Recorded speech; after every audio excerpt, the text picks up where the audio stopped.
ఏదైతే TRS party కార్యనిర్వాహక అధ్యక్షుడు కేటీఆర్ గారు మా నాయకుడు లోక్సభ ప్రతిపక్ష నేత రాహుల్ గాంధీ గారి పైన రేవంత్ రెడ్డి గారి పైన చేసినటువంటి అనుచిత వ్యాఖ్యల నిరసనగా నేడు గాంధారి మండల కేంద్రంలో వారి దిష్టిబొమ్మ దానం చేయడం జరిగింది.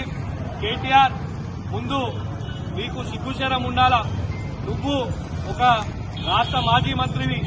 నువ్వు ముఖ్యంగా నువ్వు చేసిన ఆరోపణలు ఒక్కటైనా నిరూపిస్తే దానికి కాంగ్రెస్ పార్టీ కట్టుబడి ఉంటుంది. ఒకటే విషయం, నువ్వు 2 లక్షల రుణమాఫీ చేయలే అన్నావు. 21,000 కోట్లతోని ఈ కాంగ్రెస్ ప్రభుత్వం రుణమాఫీ చేసిందా లేదా? నువ్వు గాంధారి చౌరస్తా గ్రామ రైతుల ప్రక్షాళనమేమో నీకు అడిగి చూపిస్తాం.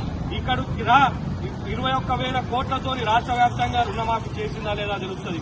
ఒక రాష్ట్రంలో నిరుద్యోగులు, అయ్యా బాబు మాకు పరీక్షలు వెంబడ వద్దు, మాకు పరీక్షలు మెల్లగా నిర్వహించండి అని చెప్పి రివర్స్ లో రాష్ట్ర ప్రభుత్వానికి కోరినటువంటి రాష్ట్రం ఏదైనా ఉంది అంటే అది తెలంగాణ రాష్ట్రం. నోటిఫికేషన్లు మీద వస్తున్నాయి, మేము ప్రిపేర్ కాలేకపోతున్నాం, మాకు ఇప్పుడే ఇంత తొందరగా ఉద్యోగాల భర్తీ వద్దు అన్నటువంటి రాష్ట్రం ఎక్కడైనా ఉంది అంటే అంత చిత్తశుద్దితోని కాంగ్రెస్ ప్రభుత్వం ఇక్కడ పనిచేస్తున్న దానికి ఆ నిరుద్యోగులు ఎవరైతే అర్జీ పెట్టుకున్నారో వాళ్ళే దానికి నిదర్శనం. మరీ ముఖ్యంగా 42% రిజర్వేషన్ పైన మీరు మాట్లాడినరు, కామారెడ్డిలో మాట్లాడతానన్నారు. 42% రిజర్వేషన్ల కేటీఆర్, మీరు మాకు కాంగ్రెస్ పార్టీ పైన కాదు, మీరు పోరాడాల్సింది బీజేపీ పైన.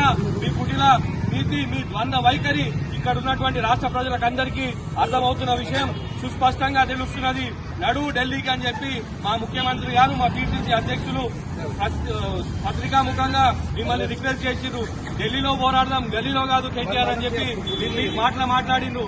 అయినా మీరు బీజేపీ ఇద్దరు బాయ్ అన్నట్టు బీజేపీ పైన ఒక మాట అనకుండా ఇక్కడ అసెంబ్లీలో బిల్ పాస్ చేసిండ్రు. గవర్నర్ గారి వద్ద పెండింగ్ లో ఉన్నది, కోర్టులో వేసిండ్రు. కోర్టులో మీరు ద్వంద్వ నీతితోని దాన్ని కానియలే.